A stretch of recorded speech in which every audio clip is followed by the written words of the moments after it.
2, isn't it, of Inspired to Thrive. And I have the gorgeous Wendy Corner here with me tonight.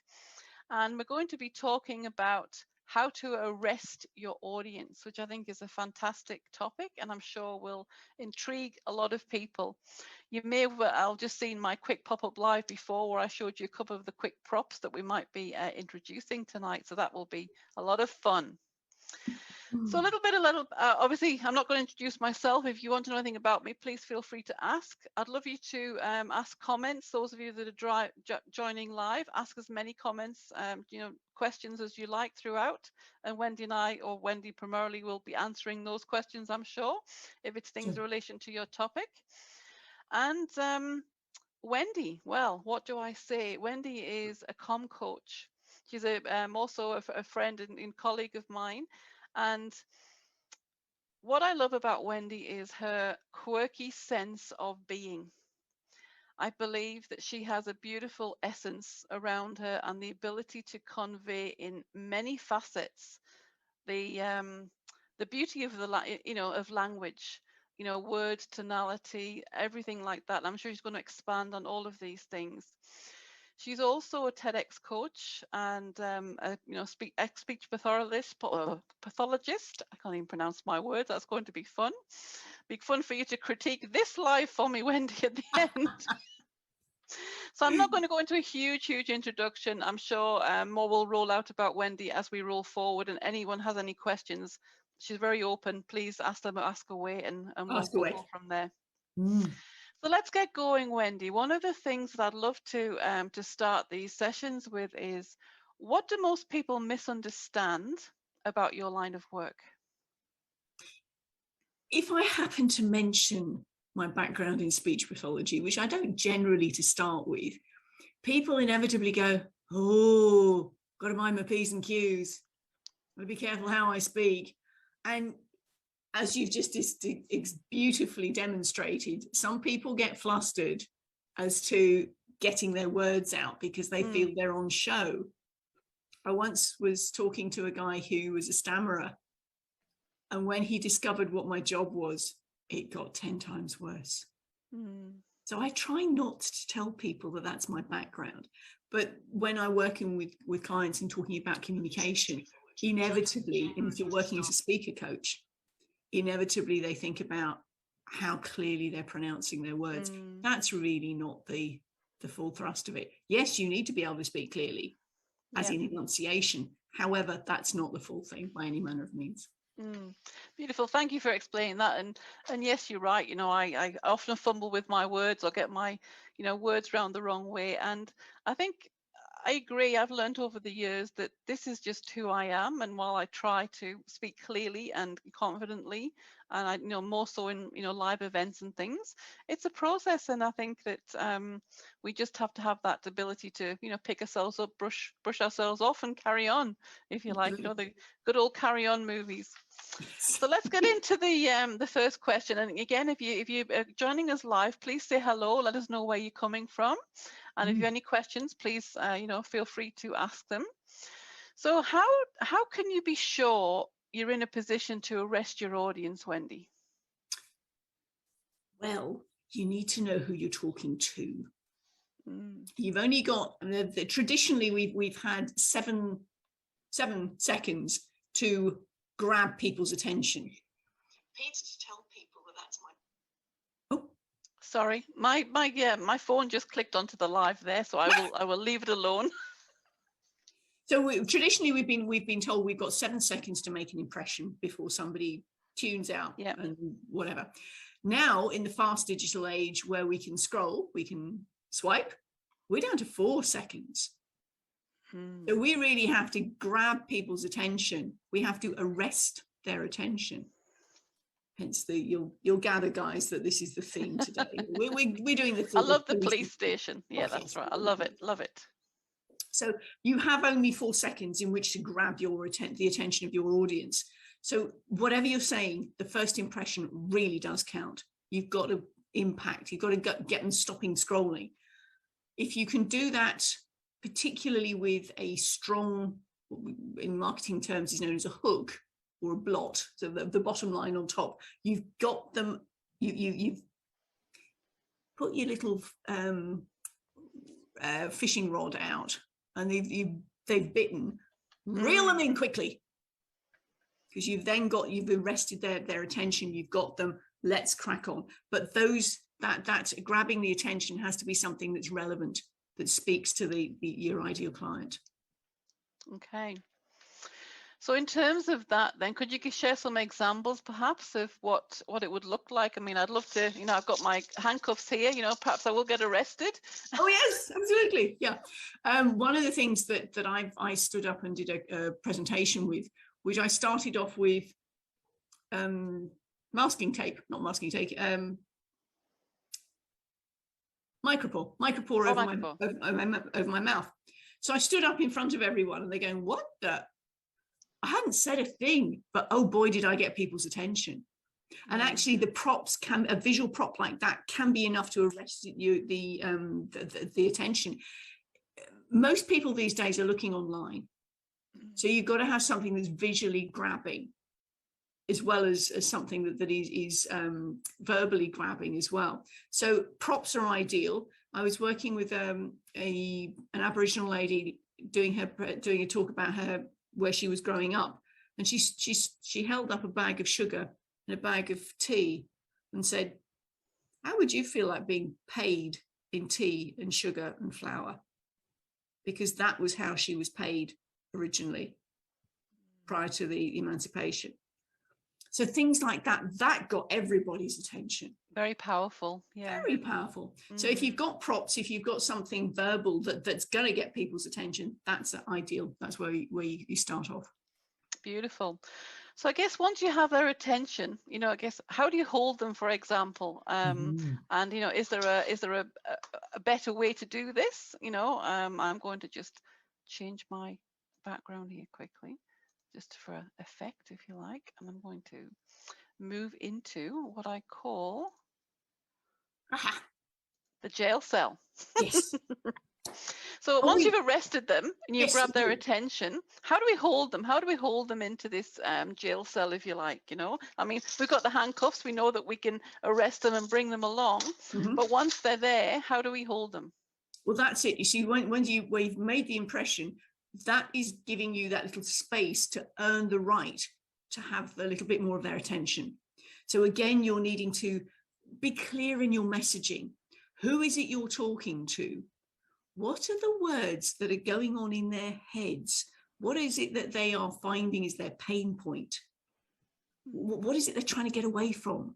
There'll be something in life that, if only I could move past, fill in the blank. Yeah. Well, that's where you use that word, use those words, fill in the blank. Because if you can then speak your audience's words, your audience's thoughts back to them, whoa, your KLT, your knowability, likability, and trustability have just gone through the roof. Yeah, they think you're inside their head, right? Absolutely. Wow, this guy gets me. Yeah. Thinking my thoughts, you get me. So immediately that rapport, that trust level goes up. I mean, nobody wants to be sold to, but everybody wants to buy on their terms. And if you can speak their language, literally speak their words back to them from what it is that they are moving away from and where they want to go, what their ideal solution is, and you fulfill that, hello, shut up and let me give you the money.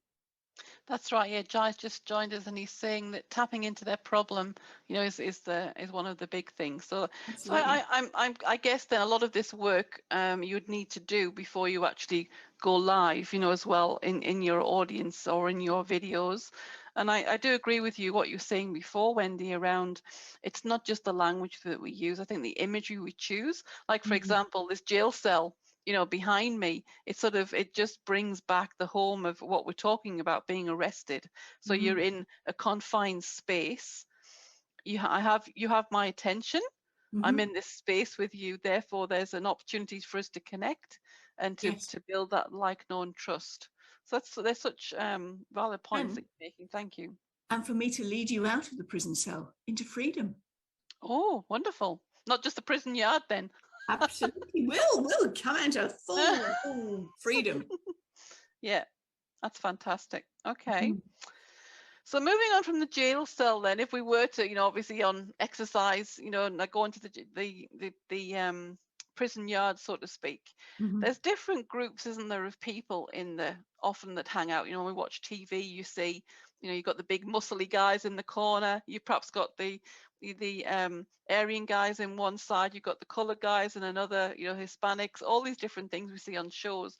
So Mhm. assuming we have all of these different groups of people, how do we know where to walk to, or where you taking your audience, where you keep arresting that attention, if you like, in that scenario?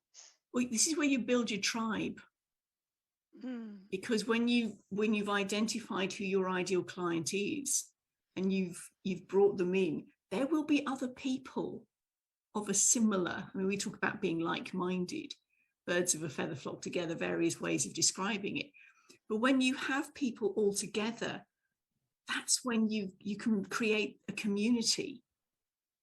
And just as in the jail yard, just as in the school playground, there will be cliques, there will be little tribal groups, there will be your hood, your mob, so that you can then, again, because that particular group will have a common language. So it's back down to knowing who you're talking to.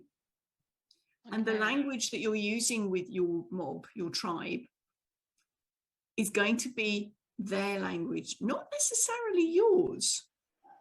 So if you're somebody who, I don't know, is talking to teenagers and you're a little older in the tooth like moi, you need to be up to date with the local regular vernacular these kids are using. What's cool, what's hot, or what's whatever it is at the moment. You're not going to use the sort of words that you'd maybe use with their grannies. Yeah, what's trending in their world. Yeah, you've got to be heard.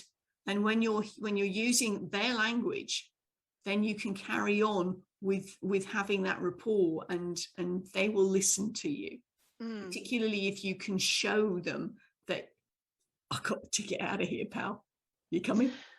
Yeah, so I guess I understand all of that, and words are words, isn't it, and language. What about any other mechanisms of communication? How else do we embody more than just the written language? Because like you said at the beginning, I can imagine walking onto stage and you just having a piece of masking tape or micropore, like you said, to protect the skin more, on your mouth.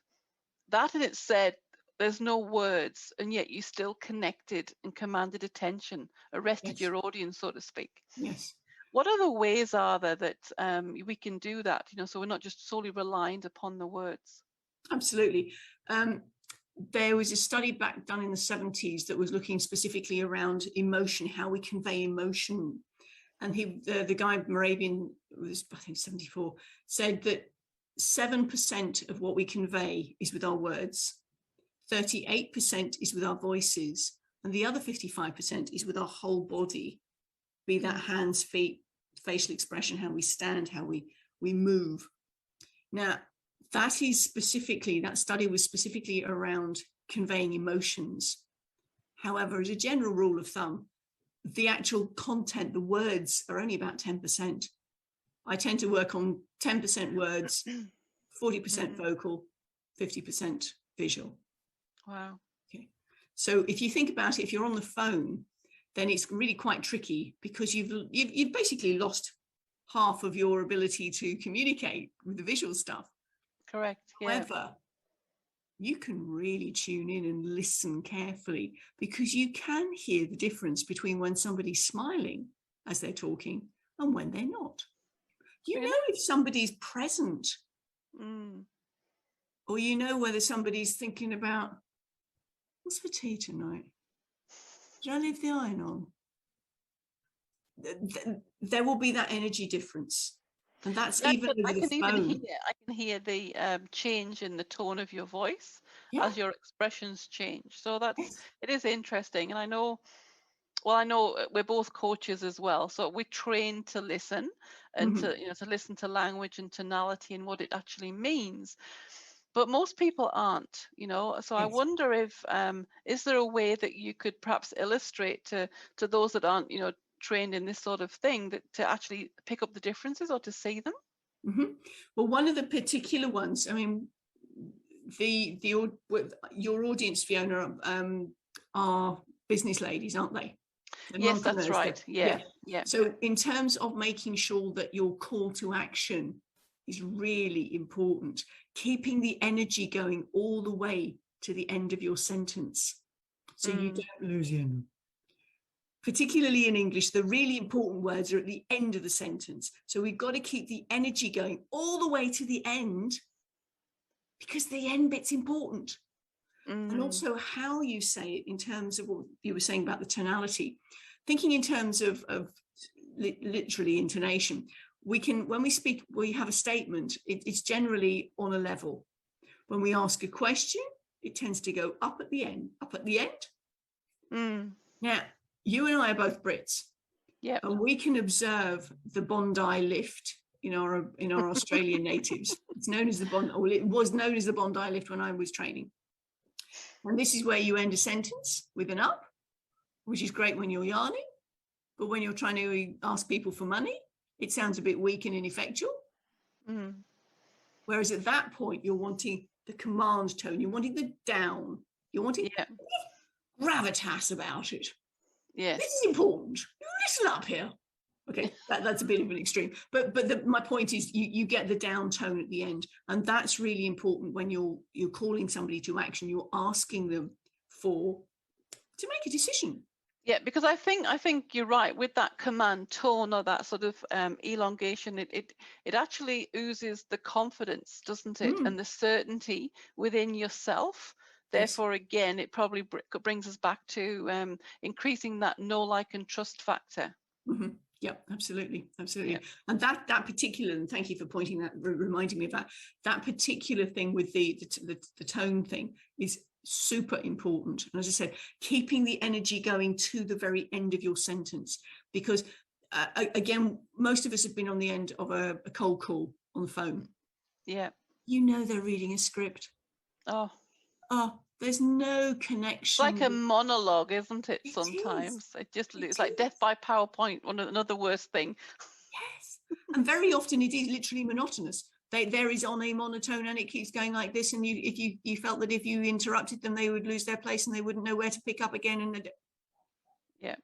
Oh, so if you've learned your script, or you've got a script that you're using, it's very easy to hear when people are reading it and they're not present to the words. I was actually on a call the other week when it was a recording of a call, and I was busy doing something else, and the tone of the person changed completely. And it was enough for me to go back to watch what was going on. And you could see her reading the script. And I thought, and this lady's a speaker. Ooh, that's a bit dodgy. So whenever you've got a script or something, and when I'm working with my TEDx speakers, I will say to them, guys, you need to know what you're saying. Have it bullet pointed so you can speak from the heart. But if you've learnt it word for word and you expect to produce it word for word, and you're so busy trying to remember the word for word, you might get to the end of a sentence, I don't know what's coming next, and you've lost the end of that sentence. I think you lose the connection and the emotion, in your voice as well. And I know there's tricks and tips, to be able to remember your content, through. I teach different, processes, around that as well. I know you do. And I think it is so important, because when we are preparing to speak or to run an event or whatever it happens to be, in your business for yourself, it's so important to not be like that rote, what's the word I'm looking for? It escapes me. It's flown away. Like the parrot, I suppose, the Polly wants a parrot, Polly wants a cracker, because I think when we connected to what we talk about, we can have what I call like a signature speech, something like Yes. that, Mhm. and different variants of it, and it just be you the more you practice and the more you believe and hone in on the words and refine, it Mhm. becomes part of who you are. So Yes. although it's the signature speech, in my experience, when someone has a really good signature speech, it's never the same twice. Exactly. And I'm glad you picked that up, because I was on a networking call last week when we were in a breakout room, and the ladies concerned gave their little pitch, and they were so bored by it. And as soon as they got past that and went on to answering another question, they lit up. And I went, oh, hang on a minute. Can we be as passionate about what you do, the service that you provide, as you were about the other things you were mentioning? And I went, oh, because 50% of what we're saying is conveyed visually. Yeah. Get excited. Show it in your face. Show it in your hands, as well as in your voice. And as you say, you connect with what you're saying. Because if you don't, bye-bye. Well, that's right. And one of the exercises, if I just may share quickly, if that's okay, I don't want to take away from what you're sharing with us, but when I work with people sometimes on similar thing, not to your extent. Obviously, you're the expert in this field, and I totally respect that. But the little bit of guidance that I sometimes share with them is embodying the emotion that your words are trying to convey. So if you're talking about something courageous or really emotion, then it's that embodiment of courage, that I want to feel from you as a speaker communicating to me. I want to feel the emotion that you are talking about, or your story is embodying, if you like. So for me, if I get that, the black card's out and I'm to the back of the room buying their service. Yes. Because the connection's there, the trust's there, the likability's there, the vulnerability, the realness, they're real and raw. Authenticity. Exactly. So, Yeah. so I think, do you feel the same? Oh, I know gosh, you. yes. Yeah. Gosh, yes. I mean, as I said, the particular this conversation I was having with these three ladies in this breakout room, I said, at the moment, I'm walking out the door, ladies, because I didn't feel it. Just because your spiel, your signature, and it was more of a pitch. It was sort of the 30-second elevator stuff. You know it. Fine. It trips off your tongue. Now inhabit it. Yeah. It's like the time I was at a networking meeting when somebody said to me, oh, I'm just a bookkeeper. And I said, are you? How's business? Oh, not very good. But, can I just suggest that you lose the word just? So much more than that. So I was just saying, it's the way that you stand as well, which it is, isn't it? I think posture is very, very important. You can either be like, slouchy, I can't be bothered, don't want to be here, you know what I mean, type thing, or really sort of alert and present and connected, Absolutely. And again, if you're in it, I mean, the ladies you have in your group, we're talking primarily about online connections. Generally speaking, yes. Okay. So again, thinking about the little space we have up here, how much of the space are you taking up? Because if you're way back here, then there's an awful lot of background. Hold your space. Fill your space. Yeah, fill your space. Because then, of course, when you're talking about things that are important, you can lean in. Yeah. Have that conspiratorial thing about it. This is a secret. And again, you will draw your audience in. And I work with my speakers to do that when they're on stage as well. Yeah. If you've got something that's really important, or it could be a bit of a joke, it could be a bit of goss. And immediately people go, oh, hang on, there's something here. Yeah, I love your facial expressions, Wendy. It's a beautiful example. And please, guys, if you're watching the replay or anything as well, please just really I would encourage you to really watch this. Watch the words that Wendy's saying and her expression as she says them, and feel the difference. Perhaps I don't know whether you want to give us a few examples, Wendy, of something like that. So those that are looking back, and so this is really, really valuable, and really something that I think, we all strive to do better each time, because like you say, if you have that script, that intro, that elevator pitch, as we call them, a lot of us, and especially when we're starting, it's all in our head. Yeah. We are very in our head, and we're intellectualizing it and saying, oh, I've remembered everything. I've got to say this, I've got to say that. So you lose that emotional connection. Yes. Whereas if you drop into your heart space and really feel what you're passionate about, what you're here to share, why you're wanting to create the business that you're creating, why did you do that? If you really have that in your innermost being, then it will come out through your language and through the way that you are. It will. And on that point, when we're stuck up here, there is only so much we can express. When we're in our heart as well, look where the energy goes through. Voice. Now, if you don't have the connection between head and heart, it will show in your voice. Yeah. Because there will be that disconnect. There will be that almost distance, as though you're disconnected from what you're saying. And your audience will pick up on that. That's right. And then you lose trust, I believe, that, when that happens, and then you lose people. People will not start buying the products that you want to sell, and the awesome value that we all know that you have. So it's really important to hone in and to really find ways to arrest your own audience, Definitely. You can too, like maybe the hottie police. Can you see that? Absolutely. Go for the police. Or we can come to Sunhill. That's right. Absolutely.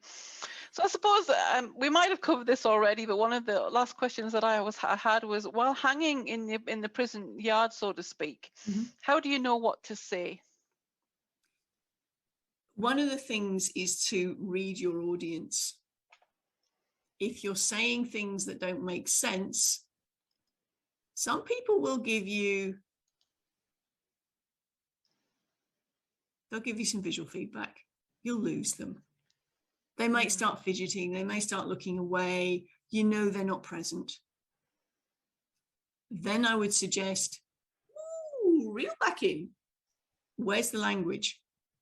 So how do you correct that? If you were to see that, in a presentation that you sort of like, boy, people are fiddling on their phone, they're distracted, they're looking, they're, picking their nose, sitting back, totally closed, arms across and just closed, and you've lost, say, 50-60% of the people that are there. How do you get that back in a session? Right. We are hardwired for novelty. Okay. Go back from an evolutionary perspective, and those of you, I'm talking to a load of mums. Okay. Remember when they were tiny and you would rock them and they fell asleep, and as soon as you stopped rocking, what happened? Went away. Because they're hardwired for novelty, as we all are. So if there is something that you realize that maybe you've been a little monotonous in your speaking and it's not particularly animated, and you've kept the same tone and you've kept the same energy going all the way through, people do zone out. Very definitely zone out. So that's when you employ the pause.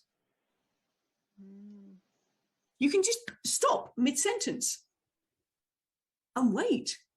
Now, the pregnant pause is very useful.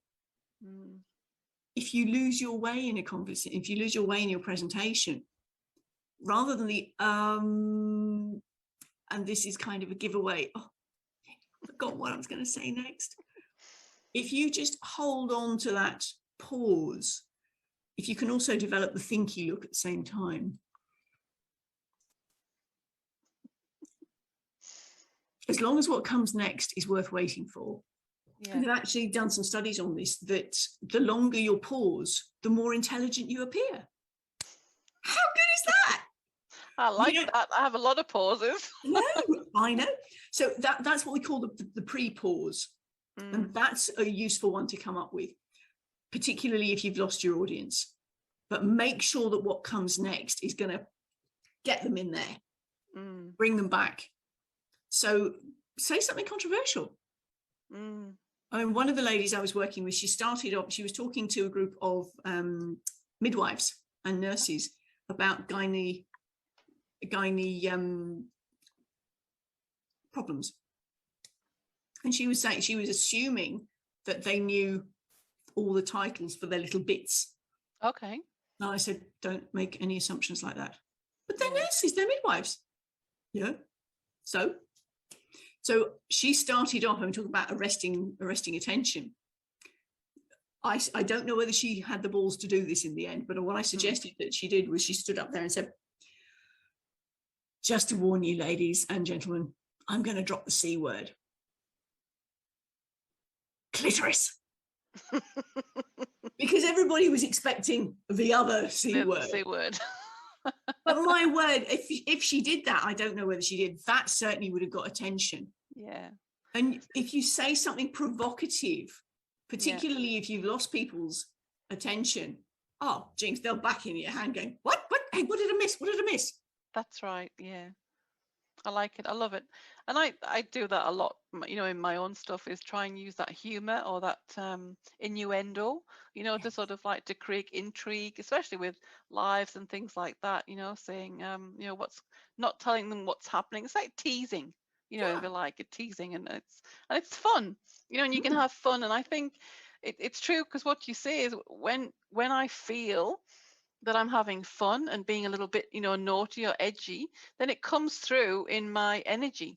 Yes. You know, so it sort of, I think it even increases and think, oh, I'll go and see what this chick's talking about, you know, because they want to come, and it creates that connection, doesn't it?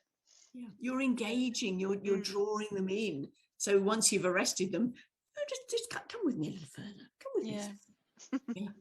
Oh, on the pause situation, I talked to you about the pre-pause. There's also the post-pause. When you've said something really profound, you know, the drop the mic moment, you let it land. Yeah. Before you go on to the next thing. Yeah. So it's a case of contrasting with when you're speaking to people. Bring the energy, have highs and lows, have volume highs and lows, have vocal pitch highs and lows. It's becoming interesting. The last thing you want to do is keep things at a level all the way through. Otherwise, they get incredibly boring and you will lose your audience. I love it. That's very, very true. Yeah. That's great, Wendy. Thank you for sharing that. So do you have any other tips or tricks that you'd like to share with you know, our ladies? Because a lot of them are new startups, you know, so all of these things are, I guess, you know, fairly newish to the majority of them. And I'm just curious to see, you know, or to hear from you, or see from you, whichever you choose, you know, any other tips that you may like to share. Two big ones. Okay. Fear and exhilaration. They use the same neurotransmitters in the brain. The only difference between fear and exhilaration is the breath. Okay. So when you breathe, when we feel fearful, we tend to hold our breath. When you are conscious of your breathing, excuse me, when you're conscious of your breathing and you big full belly breaths all the way down to your diaphragm, all the way down. Excuse me, I shouldn't have done that. Yeah, when you have that full breath, you do not feel anywhere near as nervous. You're always going to feel nervous. Hell, I've been on so many stages, but every time I stand on stage, there's going to be that moment. It shows you you're alive. But that's when, as I said, you take it from fear to exhilaration by breathing into it. So that would be the first thing. And by the way, ladies, if you didn't already know this, if you slow your breathing down to less than 12 times a minute, you cannot access your adrenaline pathway. You can't get panicked. So consciously slow the rate of your breathing. And the best way of doing that is to do the slow belly breaths. Imagine your lungs as bellows. They come out, they go in. So it's not a case of up here. Yeah. It's breathing from the bottom. Okay. That's the first thing. The second thing, power posing. Sadly, we can't really see it very well. Do your Wonder Woman impression.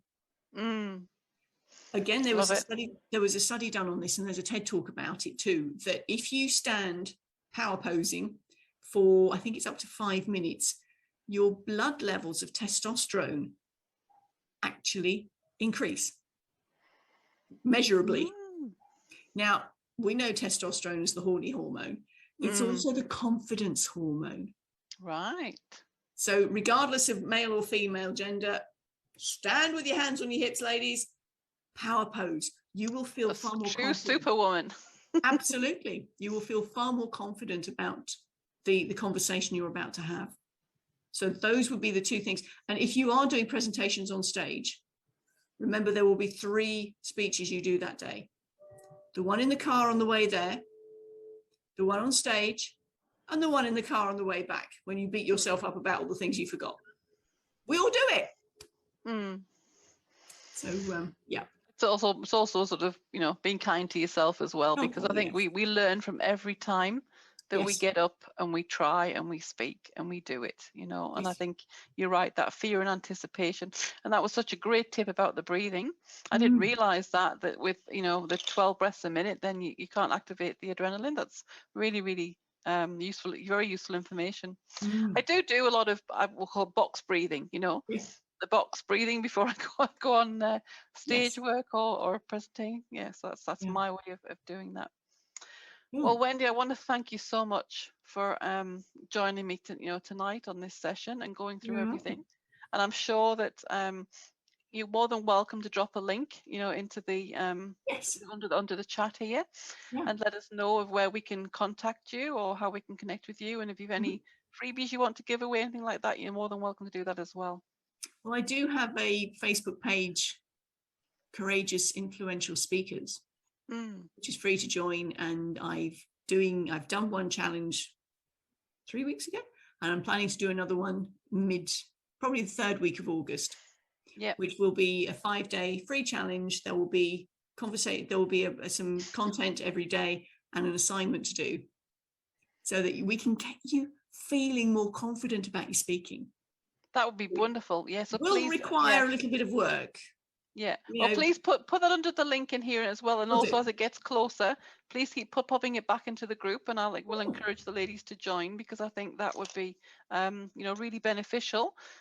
Because, like you said, even in these changing times, it's not just around, having, a large stage audience or an open workshop these days. It's online like this on Zoom, in a classroom status. So I think improving or continually working on your stage skills or your speaking skills is such a beautiful gift to give yourself.